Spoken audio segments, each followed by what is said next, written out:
My name is Tessa, 28 years old, and what should have been routine doctor's visits turned into a medical nightmare because my sister convinced everyone I was making up my symptoms. The day I finally got vindication through my own medical chart notes was the day I realized family betrayal cuts deeper than any illness. And her reaction when she found out still sends chills down my spine. Before we jump back in, tell us where you're tuning in from. And if this story touches you, make sure you're subscribed, because tomorrow, I've saved something extra special for you. Growing up in a modest suburban neighborhood in Westfield, Connecticut, our family presented a picture of normalcy to everyone around us. Our two-story colonial with the blue shutters and the maple tree out front looked like something from a greeting card. Mom planted hydrangeas every spring, and Dad coached my soccer team on weekends, teaching me how to bend corner kicks while cheering louder than any other parent. Those are the memories I hold on to when everything else feels like it's falling apart. My father, Michael, was my biggest supporter throughout my childhood. Standing just under 6 feet with prematurely gray hair that appeared in his late 30s, he had a commanding voice but the kindest eyes you'd ever see. He worked as an architect at a respected firm downtown, wearing casual button-downs with the sleeves rolled up, always carrying a sketchbook. Every evening after work, he'd make time to help me with homework, or listen to me practice my clarinet for band, no matter how screechy my early attempts were. "Tessa, you have the most determined spirit I've ever seen," he would tell me, his eyes crinkling at the corners with pride. "When you set your mind to something, nothing in this world can stop you." Those words became my anchor through difficult times. While other kids complained about school projects, I approached them with enthusiasm, knowing my dad would sit with me at the kitchen table, helping me build the most impressive science fair experiments or craft the most compelling history presentations. When I brought home straight A's, he'd tape my report card to the refrigerator and take me for ice cream at Holden's Dairy Bar to celebrate my hard work. My mother, Catherine, was the emotional backbone of our family. With her auburn hair and freckled complexion, she had a calming presence that could diffuse any tension. She worked full-time as a pharmacist at the local hospital, somehow balancing her demanding career with showing up for every one of my school events. I remember how she would stay up late helping me practice vocabulary words, or teaching me to bake her famous snickerdoodle cookies that were requested at every school bake sale. The dynamics in our household shifted dramatically when I was 15. I started experiencing strange symptoms that nobody could explain. Chronic fatigue that left me struggling to get through a school day, unexplained joint pain that made soccer increasingly difficult, and occasional dizzy spells that came without warning. At first, my parents attributed it to growth spurts or stress from my advanced placement classes. My sister Ellie is 4 years older than me, and our relationship was strained from the beginning. Even before my symptoms started, Ellie seemed to resent the close bond I shared with our parents. Tall and naturally athletic where I was average height and had to work hard at sports, Ellie excelled at everything physical while I poured myself into academics and music. Mom and Dad always tried to celebrate our different strengths equally, but Ellie perceived every compliment I received as somehow diminishing her own accomplishments. After my symptoms began, the tension between us escalated. Ellie had just started pre-med at Boston University and came home on weekends, often offering unsolicited opinions about what might be wrong with me. "It's probably just anxiety," she would declare with the confidence of someone who had completed half a semester of basic biology. I was reading about psychosomatic symptoms, and it's very common in high-achieving teenagers. I watched as Ellie positioned herself as the family medical expert, despite having barely started her education. My parents, worried and desperate for answers, began to take her opinions more seriously than my own experiences. "Ellie says you might be pushing yourself too hard," my mother would suggest gently. "Maybe we should consider pulling back on some of your activities." Preparing and narrating this story took us a lot of time, so if you are enjoying it, subscribe to our channel. It means a lot to us. Now back to the story. The first real doctor's appointment about my symptoms was a disaster. My mother had scheduled it with our family physician, Dr. Hansen, who had known us since we were babies. I had been keeping a journal of my symptoms for weeks, noting when they occurred and their severity. But when I tried to share this information, Ellie interrupted from the chair beside me. "Tessa's been watching a lot of those medical shows lately," she said with a laugh that somehow managed to sound both concerned and dismissive. "I think she's gotten a bit fixated on certain symptoms. You know how suggestible teenagers can be." Dr. Hansen's expression shifted subtly as he looked from my sister to me. I could see the moment his perception changed. Suddenly, I wasn't a patient reporting genuine symptoms, but a dramatic teenager seeking attention. He spent the rest of the appointment asking about school stress and whether I was sleeping enough, barely acknowledging the physical symptoms I'd described. "I think what we're dealing with here is probably some anxiety and maybe a touch of adolescent burnout," he concluded, writing a prescription for a mild anti-anxiety medication. "Try these for a few weeks, get more rest, and let's see if things improve." I left feeling betrayed and unheard. The pain in my joints was real. The exhaustion that left me unable to make it through soccer practice was real. The occasional dizzy spells that came without warning were real. But in 15 minutes, my sister had managed to convince a medical professional that it was all in my head. Over the next year, my symptoms worsened. I developed rashes that would appear and disappear without explanation. My fatigue deepened until some days I could barely get out of bed. I began having digestive issues and headaches that would last for days. Soccer, which had always been my passion, became impossible as my joint pain intensified. I had to quit the team, something that devastated me, but also fueled rumors at school that I was having some kind of breakdown. My parents, increasingly concerned, took me to different specialists: a rheumatologist, a neurologist, a gastroenterologist. But Ellie, now home for summer break after her first year of pre-med, managed to be present for almost every appointment. Sometimes she would speak to doctors before I even entered the room. Other times she would interject during my descriptions of symptoms. She tends to exaggerate, she would tell them with a concerned sister expression. Last week she said she couldn't get out of bed, but then I saw her shopping at the mall with friends. What Ellie didn't mention was that I had pushed myself to go out for an hour, my first social interaction in weeks, only to come home and collapse from exhaustion, spending the next 2 days recovering. She crafted narratives that contained just enough truth to be believable, but omitted critical context. By the time I turned 17, I had a collection of vague diagnoses: possible chronic fatigue syndrome, maybe fibromyalgia, perhaps a mild autoimmune disorder, but no concrete answers and no effective treatments. Ellie had solidified her role as the family medical consultant, regularly sending articles to my parents about psychological factors in chronic illness, or how certain personality types were prone to health anxiety. The most devastating moment came during a family dinner when my father, clearly frustrated by my continued symptoms despite numerous doctor visits, finally asked, "Tessa, is it possible that Ellie is right, that some of this might be intensified by your focus on it?" I looked around the table, at my mother's worried face, my father's confusion, and Ellie's barely concealed satisfaction, and realized I was completely alone in my own medical journey. No one believed me, not even the people who were supposed to love me most. That night, I made a decision. I would become my own advocate. If no one else would fight for me, I would fight for myself. I began researching medical conditions that matched my constellation of symptoms, joining online support groups for people with undiagnosed chronic illnesses, and documenting everything meticulously. I also applied to colleges farther away from home, needing distance from Ellie's constant undermining. When I was accepted to Northwestern University with a partial academic scholarship, it felt like my first step toward freedom and validation. I would be several states away from my sister's influence, able to seek medical care without her interference. My parents were reluctant to let me go so far, concerned about my health issues. "What if you have a flare-up of symptoms?" my mother worried. "You'll be all alone in Chicago." "I'm alone in my illness here too," I replied, more honestly than I'd allowed myself to be in months. "At least there I'll have a chance to start fresh with doctors who don't already think I'm making things up."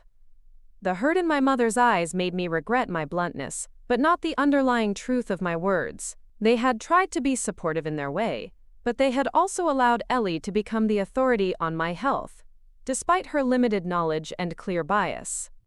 It was during my freshman orientation at Northwestern that I experienced one of my worst episodes yet. The exhaustion had been building for days as I pushed through the excitement and stress of moving into my dorm and meeting new people. On the third morning, I woke up with such intense joint pain that I couldn't grip my toothbrush, and dizziness that made the room spin when I tried to stand. My roommate, Lauren, found me sitting on the floor of our shared bathroom, tears streaming down my face from pain and frustration.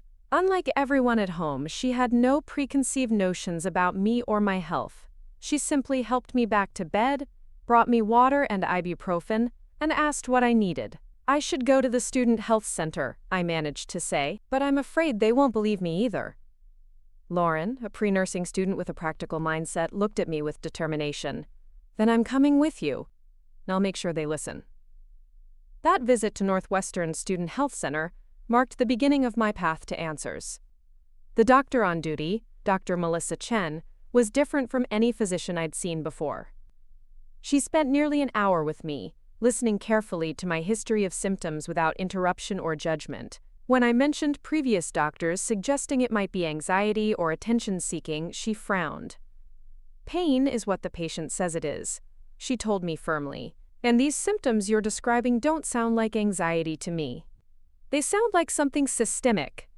Dr. Chen ordered a comprehensive battery of tests, blood work that went beyond the standard panels I'd had before, imaging of my joints, and referrals to specialists affiliated with Northwestern Memorial Hospital. For the first time in years, I felt like a medical professional was taking me seriously.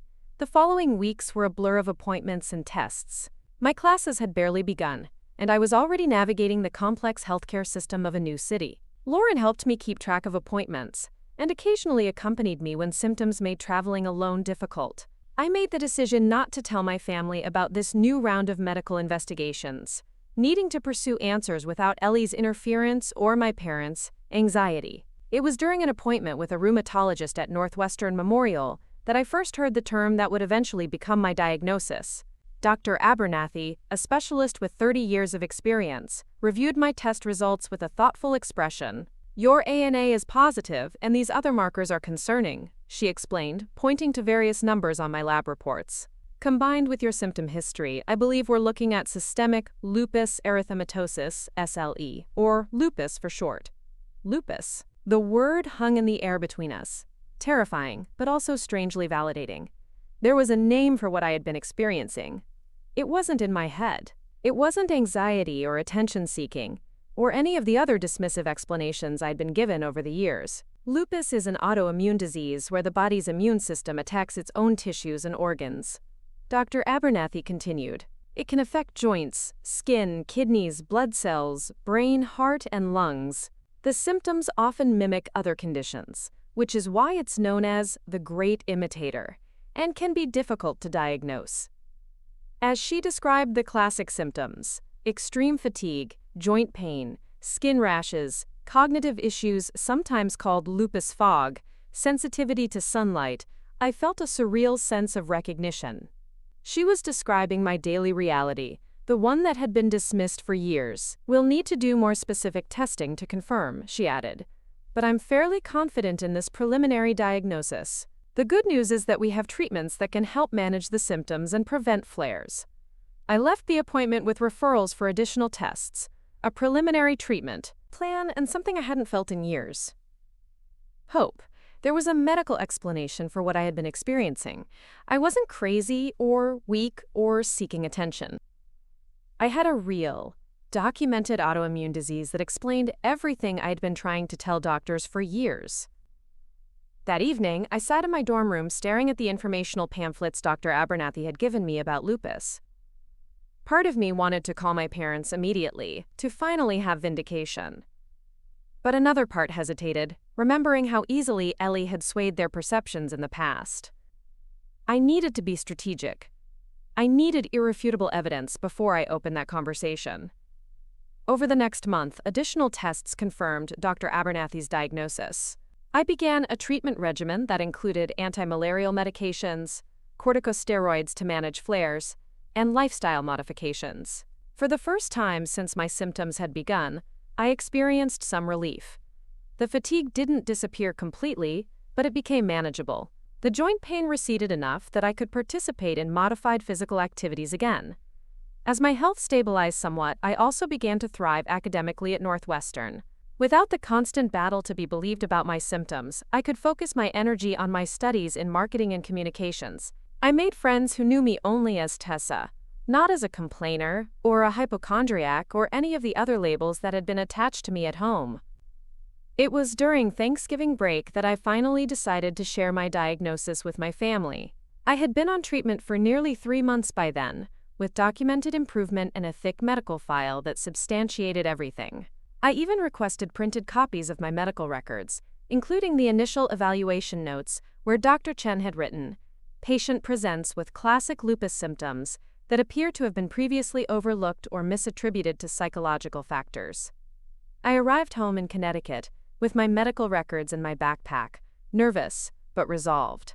My parents greeted me with hugs and exclamations about how well I looked, which was true. The treatment was helping, but there was an undercurrent of, "See? You're fine now that you're away from the stress of high school." Ellie arrived the following day, now in her 3rd year of pre-med, and more confident than ever in her medical opinions. At dinner that night, she immediately began questioning me about how I was feeling. But in that particular way, she had, seemingly caring on the surface, but with an edge of disbelief underneath. "You look so much better," she said, studying me across the dining table. "Northwestern must be good for you. Less pressure than you put on yourself in high school, I bet." I took a deep breath. "Actually, I've been getting medical treatment at Northwestern. I have a diagnosis now." The table went quiet. My mother put down her fork, my father stopped mid-bite, and Ellie's expression froze somewhere between surprise and skepticism. "What kind of diagnosis?" my father asked carefully. I pulled the folder of medical records from beside my chair where I'd placed it before dinner. "I have lupus, systemic lupus erythematosus. It's an autoimmune disease that explains all the symptoms I've been having for years." I opened the folder and placed my lab results on the table. "These are my ANA tests, showing the autoimmune markers. And these," I said, placing another set of papers down, "are notes from the rheumatologist at Northwestern Memorial Hospital confirming the diagnosis." My mother reached for the papers with trembling hands. "Oh, Tessa, I had no idea. We had no idea." "I tried to tell you," I said quietly. "I tried to tell everyone." My father was reading through the medical notes, his architect's precision evident in how methodically he reviewed each page. When he looked up, there were tears in his eyes. "I'm so sorry we didn't listen better." Ellie, however, hadn't moved to look at any of the documents. Her face had gone from skeptical to defensive. "There are a lot of false positives with ANA tests," she said dismissively, "and lupus is incredibly overdiagnosed these days. It's become a catch-all for unexplained symptoms." The familiar pattern of her undermining was so predictable, it almost made me laugh. But I was prepared this time. I pulled out one more document, the initial evaluation from Dr. Chen at Northwestern Student Health Center. "You might be interested in this note from my first appointment," I said, sliding it across the table toward Ellie. The doctor specifically mentioned how my symptoms had been previously overlooked or misattributed to psychological factors, despite being classic presentations of lupus. Ellie snatched up the paper, her eyes scanning quickly. I watched as she reached the part where Dr. Chen had written, "Patient reports that her sister, a pre-med student, repeatedly suggested to family and medical providers that symptoms were psychosomatic or exaggerated for attention, potentially leading to delayed diagnoses of what appears to be a serious autoimmune condition." The color drained from Ellie's face. For perhaps the first time in her life, she had no immediate response. "That's in my permanent medical record," I said quietly. "A note about how your interference potentially delayed proper medical care for years." My mother gasped softly, looking between us with growing horror as she realized the full implications of what had happened. Ellie pushed back her chair abruptly, standing up. "This is ridiculous. You're manipulating the situation just like you always do. Some doctor who barely knows you wrote that based on whatever story you told her. 3 separate specialists at one of the top medical centers in the country have confirmed this diagnosis." I replied, keeping my voice steady despite the anger and hurt churning inside me. Are you saying all of them are wrong and you, a third-year pre-med student, know better? I need some air, Ellie muttered and stormed out of the dining room. The front door slammed moments later. The silence that followed was deafening. My parents looked shell-shocked, staring at the medical documents spread across our dinner table. Evidence not just of my illness, but of their failure to protect me from Ellie's harmful interference. I don't understand, my mother finally said, her voice breaking. Why would Ellie do this? Why would she deliberately try to undermine your health concerns? I had thought about this question for months, turning it over in my mind during long nights when lupus pain kept me awake. I think she needed to be the expert, I said slowly. Being in pre-med gave her an identity, a way to stand out. And maybe she couldn't handle the attention my health issues were getting. That's no excuse, my father said firmly, anger evident in his voice. She potentially harmed your health. That goes beyond sibling rivalry. The weight of years of disbelief and dismissal hung heavy in the room. There was validation in finally being believed, but also a deep sadness for what could have been different if I'd received proper medical care years earlier. The important thing, I said, trying to focus on the positive, is that I have a diagnosis now. I'm getting treatment. I'm managing my symptoms better. And I'm doing well at Northwestern despite everything.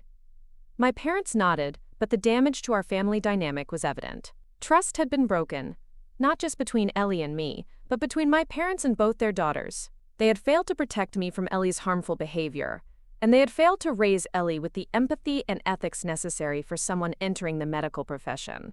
Later that night, as I was organizing my medications for the next morning, there was a soft knock at my bedroom door. I opened it to find my father standing there, looking older than I'd ever seen him. "Can we talk?" he asked hesitantly. I nodded, stepping back to let him enter. He sat on the edge of my bed, looking at the array of prescription bottles on my nightstand with evident distress. "I failed you," he said simply. "As a father, my job was to protect you and believe in you. I didn't do either when it mattered most." The directness of his acknowledgement brought tears to my eyes.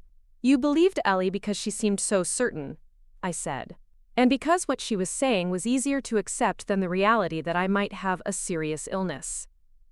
He nodded, unable to deny the truth of my words. "That's no excuse. I should have listened to you, really listened. Instead, I allowed your sister to position herself as some kind of authority, when she was just a student with barely any medical knowledge." "What happens now?" I asked. "With Ellie, I mean." My father sighed heavily. "Your mother is trying to reach her. She hasn't answered her phone since she left. This is going to take time to work through, but one thing is clear. There need to be consequences for what she did. And boundaries going forward." The conversation with my father was the first step in a long healing process, not just for my lupus, but for our family. Ellie returned late that night, but avoided everyone, leaving early the next morning to stay with a friend for the remainder of the Thanksgiving break. My parents and I continued to talk, really talk, for perhaps the first time in years. I showed them my treatment plan, explained the realities of living with lupus, and helped them understand how they could support me going forward. They listened with a new attentiveness, asking thoughtful questions and taking notes about my medications and symptom management.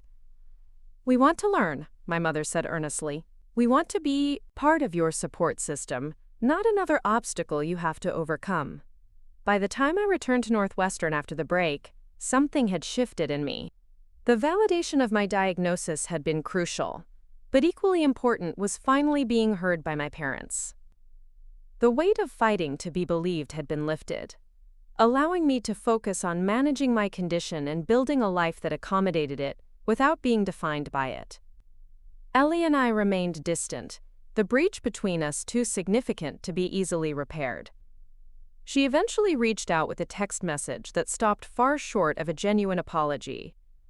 "I still think you're exaggerating some of this, but if you really do have lupus, then I hope the treatments help."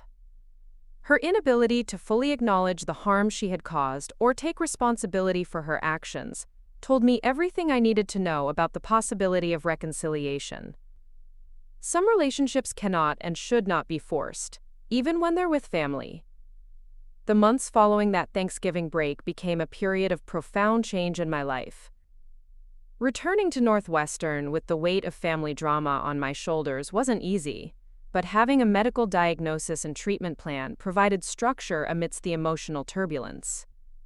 My roommate Lauren had become my closest ally, offering support without pity as I navigated both my health challenges and family fractures. "You know what impresses me most about you?" she said one evening as we studied in our dorm room. "It's not that you finally proved everyone wrong, it's that you never stopped fighting for yourself even when no one believed you." Her words stayed with me, shifting my perspective on what I had endured.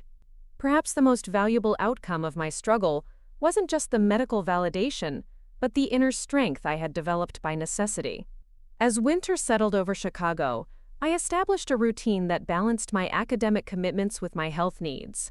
3 days a week, I visited the campus medical center for monitoring and occasionally adjusted medications.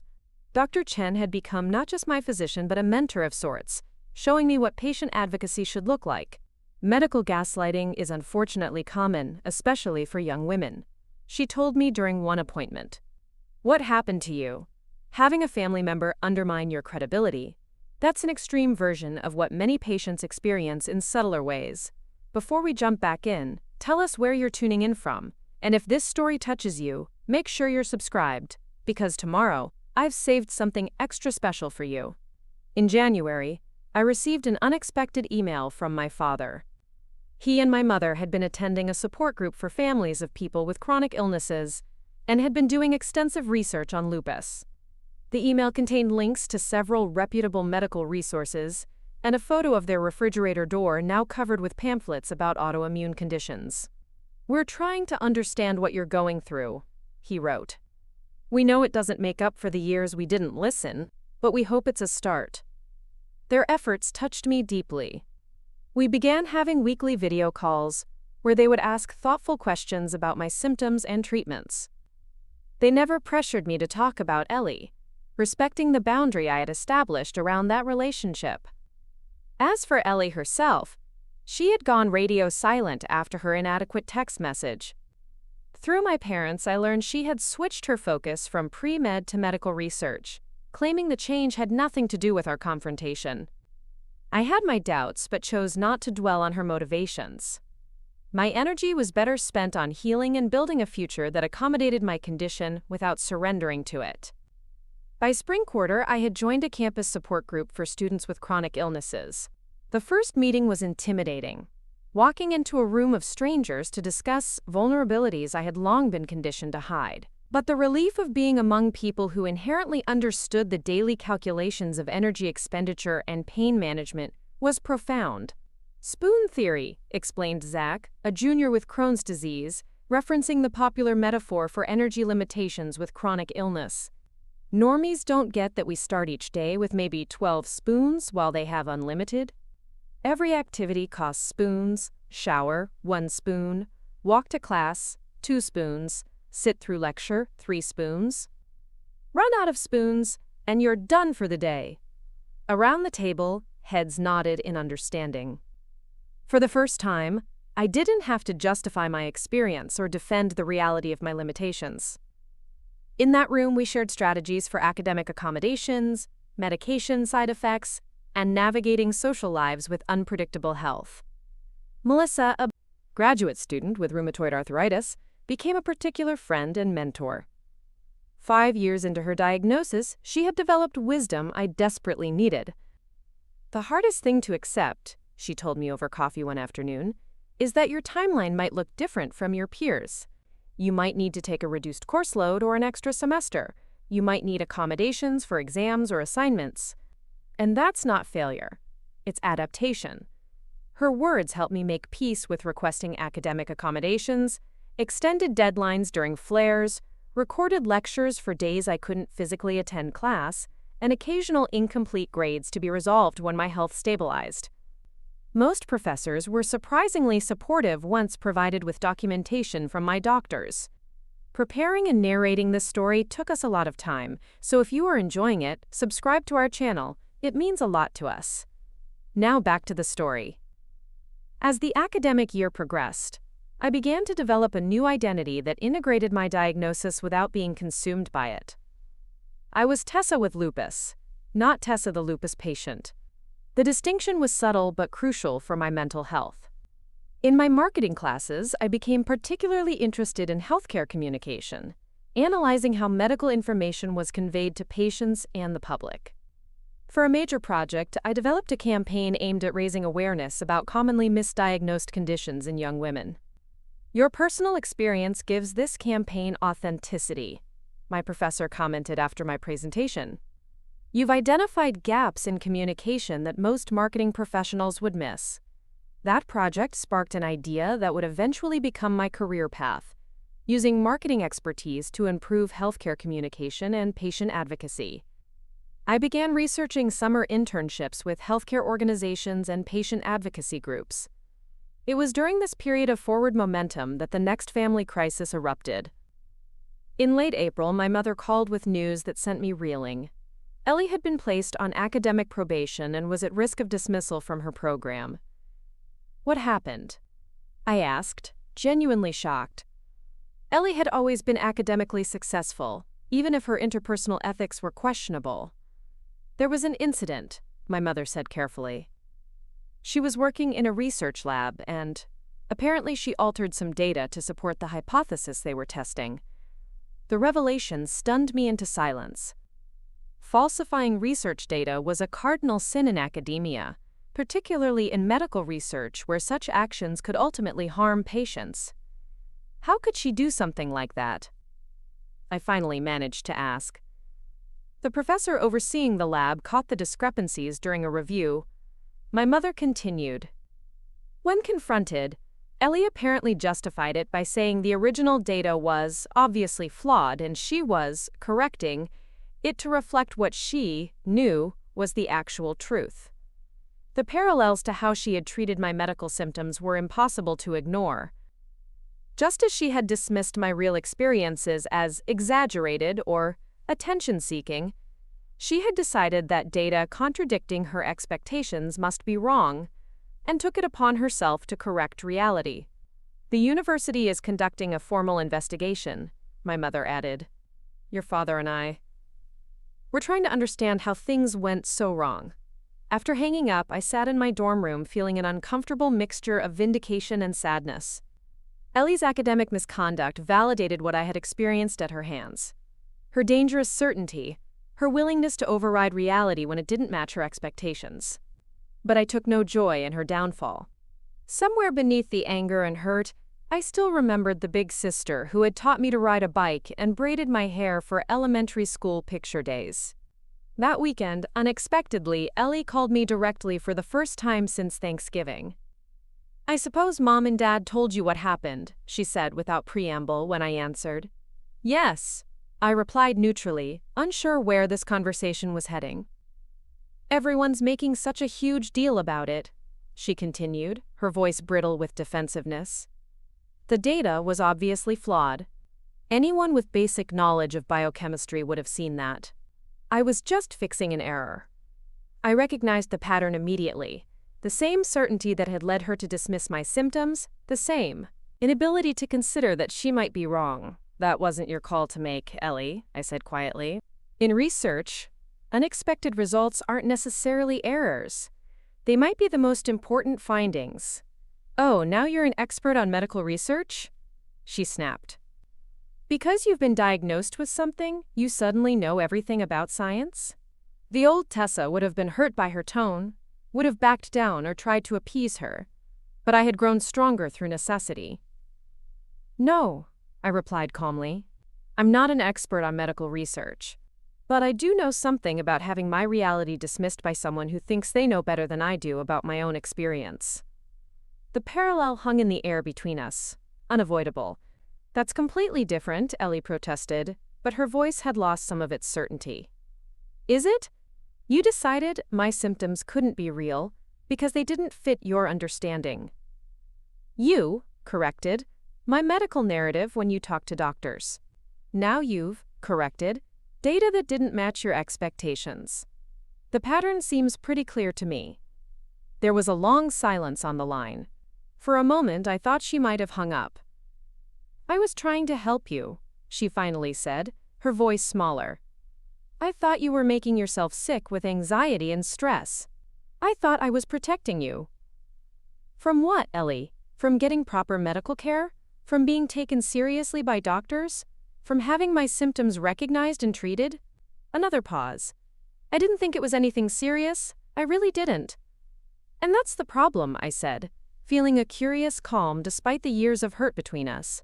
You were so certain you knew better than everyone, better than me about my own body, better than the experienced researchers about their data.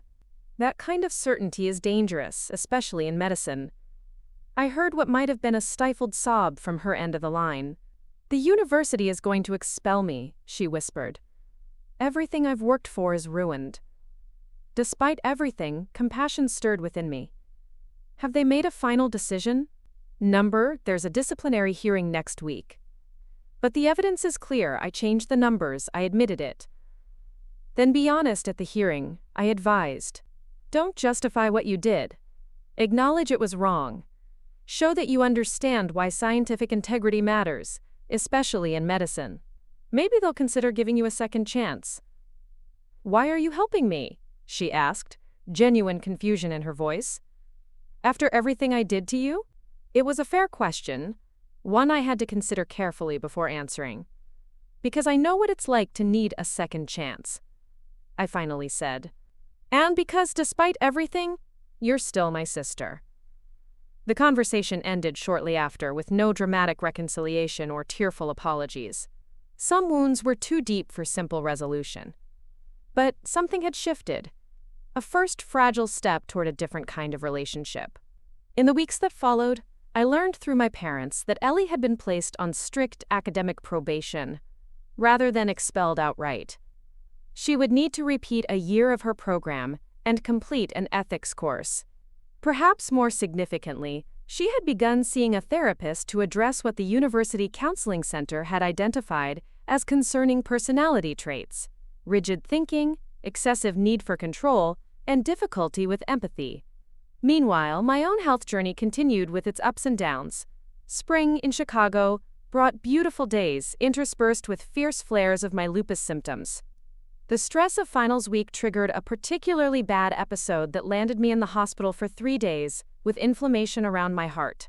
From my hospital bed, I completed my marketing final exam with academic accommodations and conducted a video interview for a summer internship with a patient advocacy organization called Chronic Voice. Despite my less-than-ideal setting for the interview, I received an offer the following week. Your personal experience combined with your marketing background makes you exactly the kind of advocate we're looking for, the director explained in her email. We need people who understand both the medical reality and the communication challenges of chronic illness. As the academic year drew to a close, I faced a decision about summer plans. The internship in Chicago was appealing, but part of me felt pulled toward home to continue the healing process with my family. After much consideration, I decided to accept the internship but spend 2 weeks in Connecticut before it began. Returning home was strange. The familiar house now viewed through the lens of all that had transpired. My mother had redecorated my bedroom, removing teenage posters and replacing them with calming blue walls and blackout curtains that would help during lupus flares. The medicine cabinet in my bathroom now contained a pill organizer and special, gentle skincare products suitable for lupus-sensitive skin. We've been learning, my father explained when he saw me notice these changes. We want this to feel like a place where you can heal, not just physically, but from everything that happened here. Their efforts moved me deeply. We spent quiet evenings talking honestly about the past, my parents expressing regret for how they had failed to protect me from Ellie's interference, me acknowledging the fear and confusion they must have felt watching a child struggle with mysterious symptoms. We should have trusted you, my mother said one night, her eyes welling with tears. You were always such a straightforward child, never one for dramatics. We let Ellie's confidence override our own instincts about who you are. Ellie herself was conspicuously absent during my first week home. She was living in an apartment near her university, coming home only for occasional Sunday dinners. My parents didn't pressure me to see her, understanding that reconciliation couldn't be forced. However, as my second week at home progressed, I found myself curious about where she stood and what she was learning from her experience. After discussing it with my therapist via video call, I decided to reach out and suggest meeting on neutral ground, a coffee shop downtown. To my surprise, she agreed immediately. When I arrived at the cafe, she was already there, looking noticeably different, less polished, more subdued, with dark circles under her eyes, suggesting sleepless nights. "Thank you for meeting me," she said as I sat down across from her. The confident, dismissive tone that had characterized our interactions for years was absent. "How are you doing?" I asked, genuinely wanting to know. She stared into her coffee cup before answering.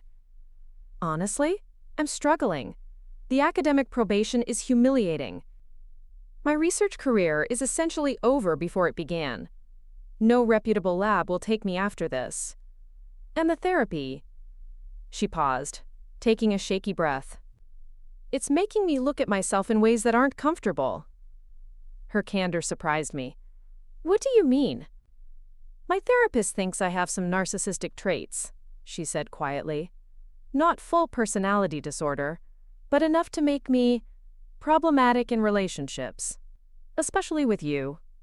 I didn't know how to respond to such unexpected self-awareness from someone who had always been so certain of her righteousness. "The thing is," she continued, "when Mom got sick when we were kids, I felt like I had to step up, be the strong one, the one who knew what to do. That role became my identity. And then when you started having health issues..." She trailed off, struggling visibly. "You couldn't let me be the one with the medical problem." I finished for her. "Because that was your territory now." She nodded, eyes downcast. "I convinced myself I was protecting you from becoming obsessed with illness, but my therapist helped me see that I was really protecting my role as the family medical authority. I couldn't stand the idea that you might have something real, something beyond my understanding or control." Her admission hung between us, more honest than I had expected this conversation to be. "What you did caused real harm, Ellie," I said finally. "My lupus went undiagnosed for years because of your interference. That had physical consequences that can't be undone." "I know," she whispered. "I don't expect forgiveness. I just wanted you to know that I understand now what I did. And I'm truly sorry." The apology I had once desperately wanted now felt insufficient against the magnitude of what had transpired. Yet there was something healing about hearing her acknowledge the reality of her actions without deflection or justification. "I don't know if we can ever have a normal sister relationship," I told her honestly.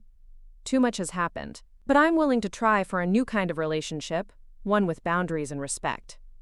She nodded, wiping away tears. "I'd like that.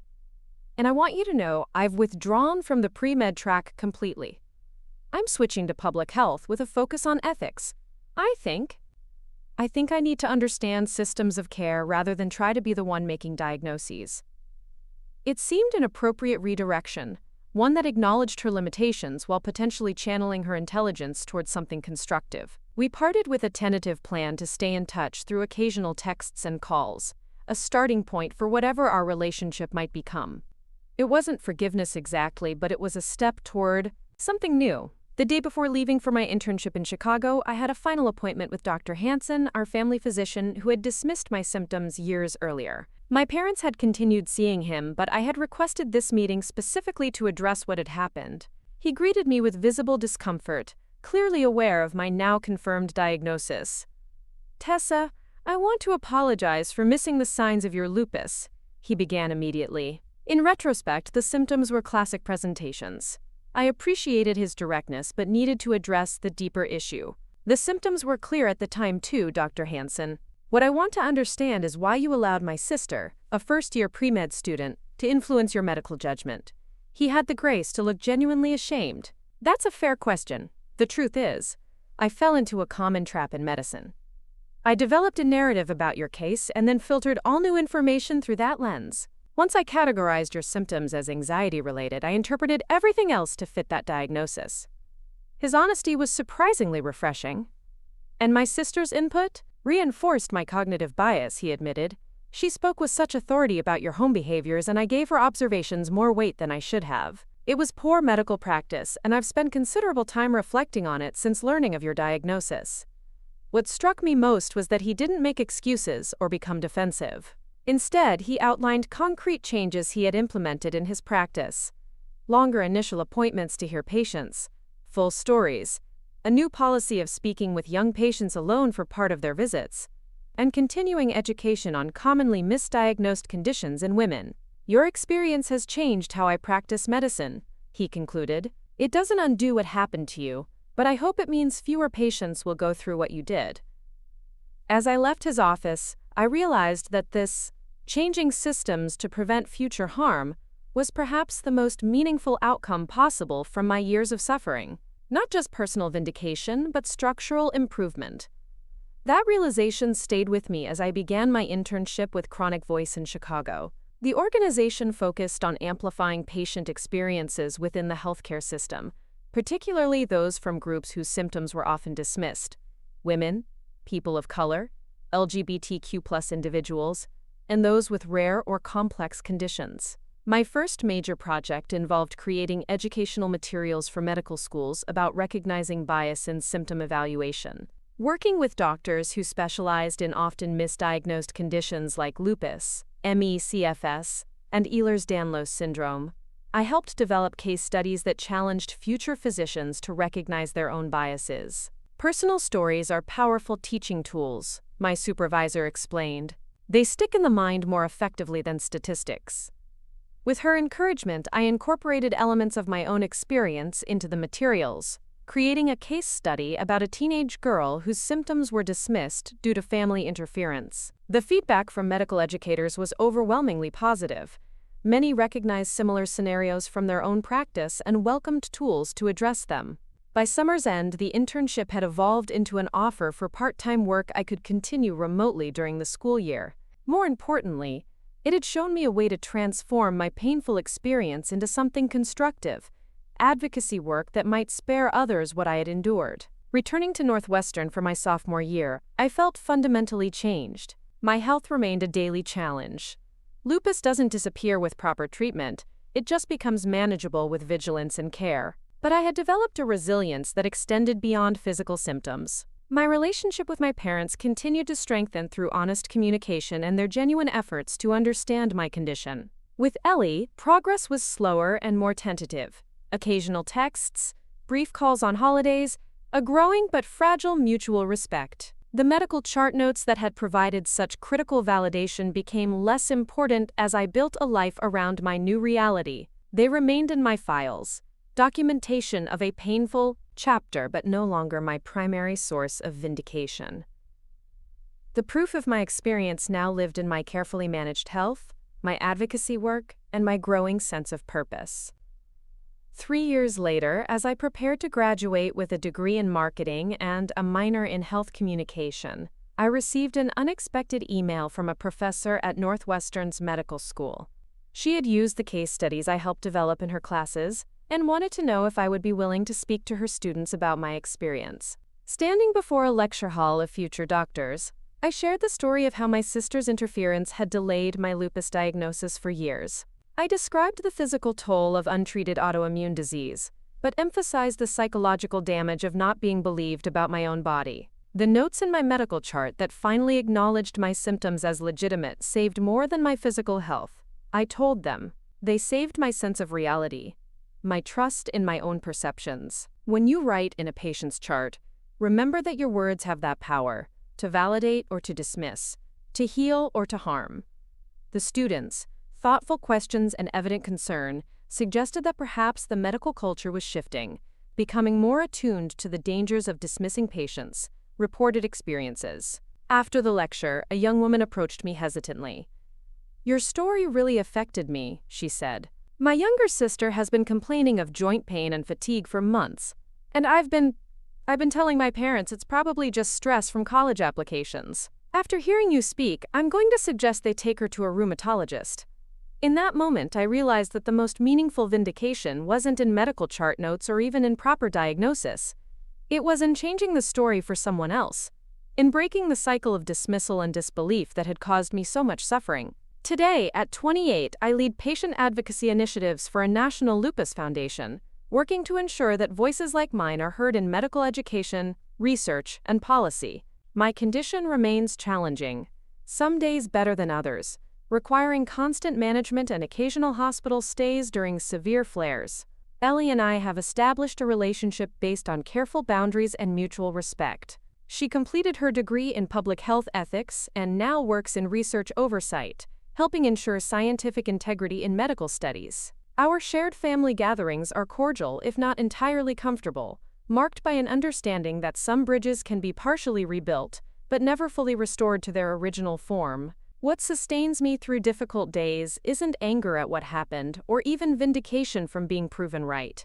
It's the knowledge that my experience, documented in those medical chart notes that finally acknowledge the reality of my symptoms, has become part of a larger movement to ensure that patients are believed, that their reported experiences are taken seriously, and that no one has to fight as hard as I did simply to have their suffering recognized as real. The medical chart notes proved my symptoms, but the true healing came in using that validation to create change, both within my family and within the larger systems that had failed me. In that transformation from victim to advocate, I found not just vindication but purpose, turning personal pain into a force for change that reaches far beyond my own medical records. My work at the Lupus Foundation evolved into something far more impactful than I could have imagined when I first accepted the position 5 years ago. What began as managing educational materials and support groups expanded into developing a comprehensive patient advocacy program that has since been adopted by hospitals across the country. The program trains medical staff to recognize and combat implicit bias in symptom evaluation, particularly for conditions that disproportionately affect women. Your framework has transformed how our residents approach undiagnosed symptoms. Dr. Miranda Patel, Chief of Rheumatology at Boston Memorial, told me during a recent conference, "We've documented a 43% improvement in time to diagnosis for autoimmune conditions since implementing your protocols." Statistics like these heal something deep within me. Each patient who receives proper care months or years earlier than I did represents a victory over the system that failed me. Their suffering, while still real, is shortened by early intervention, less damage to organs and tissues, fewer complications, better long-term outcomes. This is the revenge I chose, not bitterness, but systemic change. My own health journey continues with its inevitable ups and downs. Lupus remains an unpredictable companion, sometimes retreating to the background of my life, other times dominating every aspect of my existence. I've learned to read my body's signals with a precision that amazes my doctors, sensing a flare approaching before blood tests can confirm it, adjusting medications proactively rather than reactively. "You've become the world expert on Tessa's lupus," my rheumatologist Dr. Abernathy often remarks. "I provide the medical knowledge, but you provide the experiential wisdom." Before we jump back in, tell us where you're tuning in from. And if this story touches you, make sure you're subscribed, because tomorrow, I've saved something extra special for you. This partnership approach to managing my condition represents everything I advocate for in my professional work: medical expertise working alongside patient experience, neither dismissing the other. It's a model I never experienced in those early years when Ellie's voice carried more weight with doctors than my own reports of my symptoms. Speaking of Ellie, our relationship has evolved in ways I never anticipated during those darkest days. The careful distance we maintained through my college years gradually shifted as we both matured and she continued her therapeutic work. We will never have the easy sisterly bond that some siblings enjoy, but we've developed something perhaps more valuable: a relationship built on hard-earned respect rather than obligatory family ties. 3 years ago, Ellie surprised me by asking if I would consult on a research ethics curriculum she was developing for undergraduate science majors. The program specifically addressed how researcher bias can lead to flawed conclusions, using her own experience as a case study in what not to do. "I want them to understand the human cost of bad science," she explained during a video call, her expression earnest. "Not just in abstract terms, but how it affects real people when researchers distort reality to match their expectations." Her willingness to use her own failure as a teaching tool demonstrated a level of accountability I hadn't expected. When she presented me with the draft curriculum, I was struck by one particular module titled Medical Gaslighting, when healthcare providers dismiss patient experience. "You wrote this?"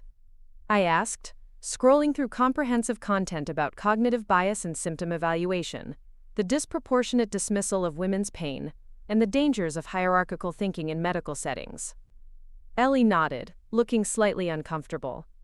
"It's essentially everything I did wrong with you, reframed as educational content. I figured if my mistakes could teach future practitioners what to avoid, at least something good could come from it." That curriculum has since been adopted by several universities, creating ripples of change in how future scientists and healthcare providers approach both research and patient care.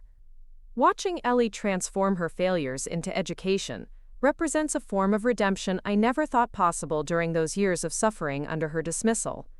My parents, too, have found ways to channel their regret into positive action. Dad, ever the architect, redesigned parts of our family home to be more accessible during my visits, installing handrails in the shower and ensuring there were comfortable resting spots throughout the house for days when my energy flags. More meaningfully, he began volunteering with a local organization that helps families navigate the healthcare system when dealing with complex or chronic conditions. "I don't want any other parent to make the mistakes we did," he told me during a recent visit. "Sometimes families need an advocate who isn't emotionally entangled in the situation, someone who can ask the tough questions and push for answers when symptoms don't add up." Mom's pharmacy background gave her a unique platform for change. She developed a continuing education course for pharmacists about recognizing potential autoimmune symptoms in patients who might be cycling through various medications without receiving proper diagnostic workups. "Pharmacists often see the pattern before doctors do," she explained. "A patient who's tried multiple medications for fatigue, pain, or rashes without improvement might need more than just a different prescription. They might need a referral to a specialist." Preparing and narrating this story took us a lot of time, so if you are enjoying it, subscribe to our channel, it means a lot to us. Now back to the story. I shared our family's 3-generation story at a medical humanities conference, where it resonated profoundly with healthcare providers working to understand the historical context of current disparities in diagnosis and treatment. "Medical gaslighting isn't new," I explained to the audience. "What's new is our willingness to name it, study it, and change the systems that enable it.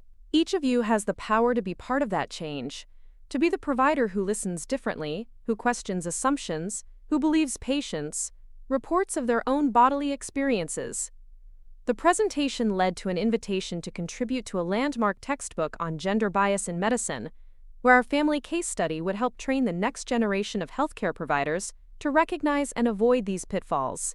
My grandmother's previously silenced experience would now help shape medical education, a form of posthumous justice that felt deeply meaningful.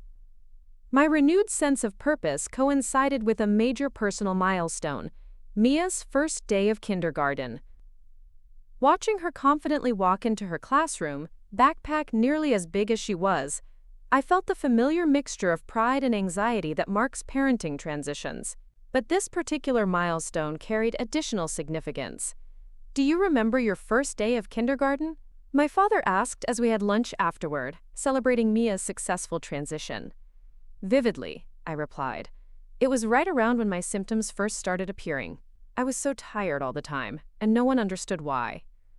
He nodded, pain evident in his eyes. "That's why today feels so important. Mia starts school with adults who already understand her mother's health needs, who won't dismiss her if she ever shows similar symptoms. She won't have to fight the battles you did." His observation captured something essential about generational healing. While I couldn't change my past experiences, I had created a different reality for my daughter, one where her voice would be heard, her bodily experiences respected, and any health concerns addressed promptly rather than dismissed. This perspective helped me navigate a difficult conversation when Mia came home from school a few weeks later, upset after a classroom discussion about families. "Auntie Ellie did something bad to you when you were sick?" she asked, her small face scrunched with concern. "That's what Sophie said," her mom told her. I had always known this conversation would come eventually.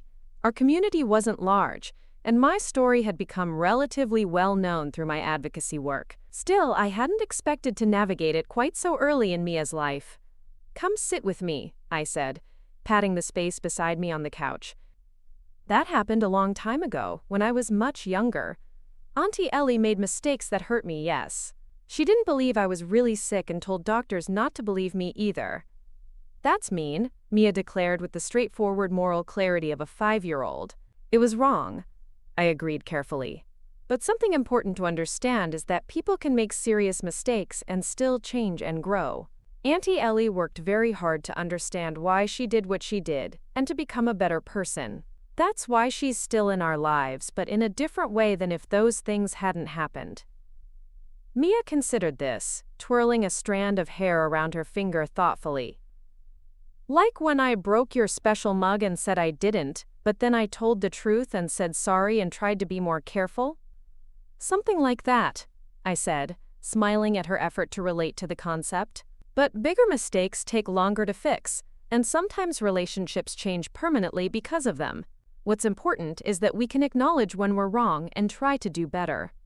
This simplified explanation seemed to satisfy her for the moment, though I knew we would revisit the topic with more nuance as she grew older. What mattered most was establishing the foundation that people can cause harm without being irredeemably bad, that accountability matters, and that relationships can transform without erasing history. The conversation with Mia prompted me to reflect on my own relationship with Ellie, which had evolved into something neither of us could have predicted during those darkest days. We weren't close in the conventional sisterly sense, but we had developed a relationship based on clear boundaries, mutual respect, and shared commitment to preventing similar harm to others. When Ellie published her first major paper examining how medical education inadvertently trains students to dismiss certain categories of patients, she acknowledged me in the dedication. To my sister Tessa, whose experience taught me the profound cost of medical arrogance and the essential value of patient testimony. The acknowledgement represented something more meaningful than a traditional apology. It was evidence that she had truly internalized the lessons of our painful history and was working to change the systems that had enabled her harmful behavior. Our personal healing continued in small, meaningful moments, rather than dramatic reconciliations. When Ellie developed unexplained neurological symptoms last year, she asked if I would accompany her to a specialist appointment. "I'm afraid I won't advocate effectively for myself," she admitted. "I know how the system works from the provider side, but that's different from being the patient." The role reversal wasn't lost on either of us. Now she was the one seeking support in navigating medical uncertainty, while I had become the experienced patient advocate. I agreed to accompany her, not from obligation but from genuine concern, and a recognition of how our relationship had evolved to allow this kind of mutual support despite our history. Sitting beside Ellie in the neurologist's office, I watched her struggle to articulate symptoms that didn't fit neatly into diagnostic categories. When the specialist began suggesting psychological factors might be contributing, I recognized the familiar pattern beginning to unfold. "Before we move in that direction," I interjected gently, "I'd like to make sure we've fully explored potential neurological explanations. These symptoms are significantly impacting her daily functioning, and she's reporting clear physical sensations rather than emotional distress." The doctor paused, reassessing. "You're right, we should run a more comprehensive panel of tests before drawing conclusions. Thank you for the redirection." Afterward, in the hospital parking lot, Ellie turned to me with eyes bright with unshed tears. "Thank you," she said simply. "I understand better now what it feels like to know something is wrong in your body but not have the medical language to make others see it." "It's a vulnerable position," I acknowledged, "no matter how much medical knowledge you have." This shared experience created a new layer in our healing process, not erasing the past but adding complexity to our understanding of each other. Ellie's eventual diagnosis with a rare form of migraine disorder gave her first-hand experience with the patient side of medical uncertainty, deepening her commitment to reforming how providers approach symptoms that don't immediately fit recognized patterns. As my advocacy work evolved and my personal healing deepened, I began receiving inquiries about writing a book. Publishers were interested in my story as a vehicle for exploring larger issues of medical gaslighting, family dynamics, and systemic change. The prospect was both exciting and intimidating. Sharing my personal experience on such a scale would mean vulnerability beyond anything I'd previously risked. "What do you think?" I asked Evan as we discussed the opportunity. It would mean revisiting a lot of painful history. I think your story has already helped countless people through your speaking and advocacy work, he replied. A book would reach even more people who might never attend a medical conference or benefit directly from your hospital programs. After careful consideration, I signed a contract to write Believed, Breaking the Cycle of Medical Gaslighting, combining my personal narrative with research on gender disparities in healthcare and practical guidance for patients navigating complex diagnoses. The writing process became unexpectedly therapeutic, allowing me to integrate aspects of my experience that had remained fragmented despite years of healing work. My editor encouraged me to include perspectives from other family members, creating a more complete picture of how medical gaslighting affects entire family systems. To my surprise, both my parents and Ellie agreed to contribute reflective pieces about their roles in my delayed diagnosis. Ellie's contribution was particularly powerful, examining how her pre-medical training had paradoxically made her less rather than more equipped to support a family member with complex symptoms. Medical education often emphasizes pattern recognition and quick diagnoses over deep listening, she wrote. Combined with my own psychological need to be the family authority, this created the perfect storm for dismissing my sister's legitimate symptoms. My story stands as a warning about the dangers of partial knowledge applied with absolute certainty. The book's publication coincided with growing national attention to disparities in healthcare, particularly how women's pain and symptoms are treated differently than men's. What began as a personal memoir expanded into a movement, with readers forming advocacy groups, healthcare systems implementing recommendations from the book, and medical schools adding it to their curriculum. Letters poured in from readers who had experienced similar dismissal of their symptoms, often by family members as well as medical providers. Many described showing the book to relatives who had previously dismissed them, creating openings for healing conversations that had seemed impossible before. Your book gave me language for what happened to me, wrote one woman who had experienced a 7-year delay in her endometriosis diagnosis. More importantly, it gave my husband perspective on how he had unintentionally contributed to my medical neglect by suggesting I was just stressed when I tried to describe my pain. We're in family therapy now, rebuilding trust I thought was permanently broken. Messages like these reinforced what I had learned through my own experience, that healing from medical gaslighting requires addressing both the healthcare systems that enable it and the family dynamics that often perpetuate it. The medical chart notes that had finally validated my symptoms were essential, but they were just the beginning of a much longer healing journey involving relationships, identity, and purpose. As the book's message spread, I was invited to participate in a groundbreaking research initiative examining the economic impact of delayed diagnosis for autoimmune conditions. The study quantified what patients had long known intuitively, that years of inappropriate treatments, lost productivity, and unnecessary suffering carried enormous costs not just personally but societally. We estimate that reducing diagnostic delay for autoimmune conditions by just 1 year would save the healthcare system approximately $11 billion annually, the lead researcher explained during our press conference announcing the findings. More importantly, it would prevent incalculable human suffering. These concrete numbers provided powerful ammunition for policy changes I had advocated for years. Expanded specialist training, improved screening protocols, and greater research funding for conditions that disproportionately affect women. Several major hospital systems implemented comprehensive retraining for providers based on our recommendations, and insurance companies began exploring incentives for earlier identification of autoimmune conditions. The professional victories were deeply satisfying, but the most profound healing continued to unfold in my personal life. During a family gathering celebrating my parents' 40th wedding anniversary, I witnessed a moment that captured how far we had all come. Mia, now 7, was explaining her science project on autoimmune conditions to a group of relatives. It's like when the body's security guards get confused and start attacking the good cells, she explained with confidence. That's what happens with Mommy's lupus. And maybe great-grandma Ellen had it too, but doctors didn't know about it back then. My mother, sitting nearby, caught my eye with a look of wonder. She understands more at 7 than I did at 40, she said softly. That's how change happens, generation by generation. Her observation crystallized something important about healing across time. My grandmother had suffered in silence, her symptoms dismissed as feminine weakness. My mother had internalized medical dismissal so deeply that she initially perpetuated it. I had fought for validation through those crucial medical chart notes. And now my daughter was growing up with a completely different framework, one where bodies were to be trusted, symptoms were to be respected, and medical knowledge was important but not infallible. Last month marked 15 years since my lupus diagnosis, 15 years of managing a chronic condition while building a life of purpose. My symptoms haven't disappeared. Lupus remains a daily reality requiring careful management. But the meaning I've constructed around my illness has transformed completely from those early days of desperate seeking for validation.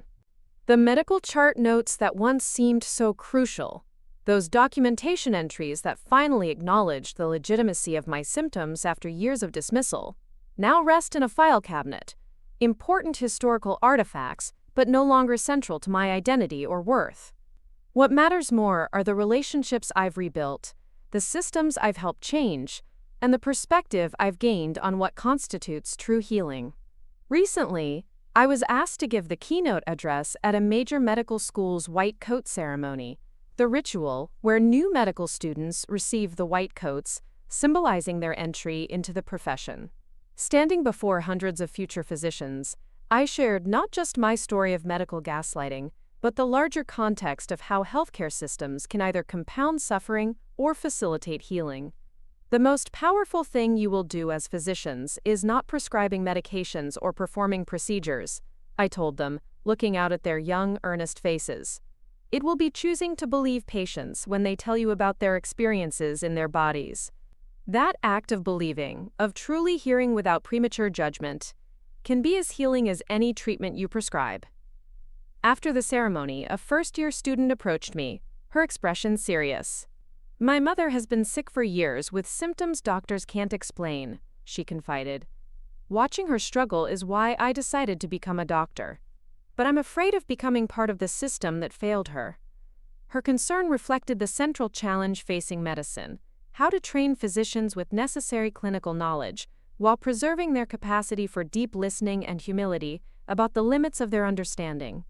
That awareness you're feeling right now, that tension, don't lose it, I advised her. Let it guide you. Let it remind you to question your assumptions, especially when you're certain you're right. The best physicians balance confidence with the humility to recognize what they don't know. As we spoke, I realized this encounter represented everything I had worked toward. Not just being believed myself, but creating systems where belief became the default rather than the exception, where future generations of patients would not have to fight the battles I had fought. Driving home that evening, I reflected on the long journey from that frightened teenager whose symptoms were dismissed to the advocate whose work was helping reshape medical education. The validation of those medical chart notes had been essential, a critical turning point in my story.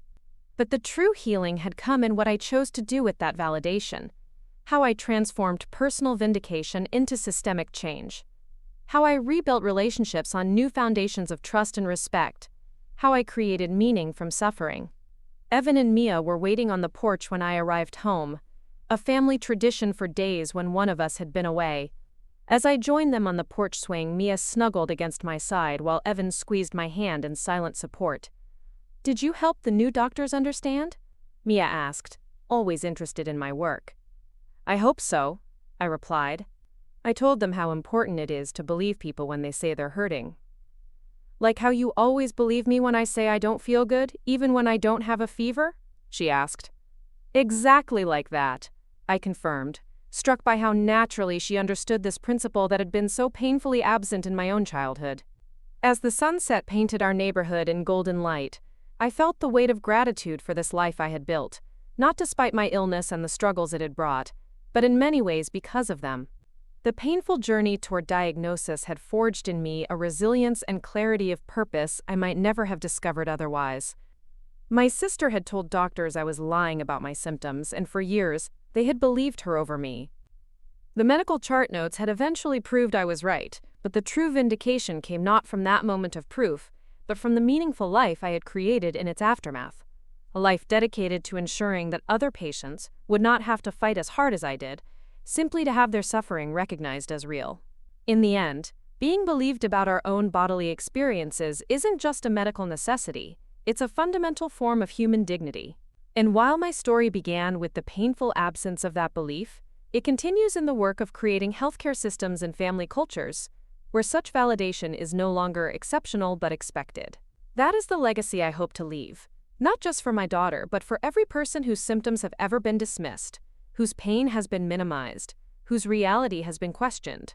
The sun dipped below the horizon as Mia drifted to sleep against my shoulder, trusting and secure in a way I had never been able to be at her age. In her peaceful breathing, in Evan's steady presence beside me, in the knowledge of lives changed through my advocacy work, I found the deepest healing of all, the quiet certainty that even our most painful experiences can become the foundation for profound positive change when we refuse to let them define our limits.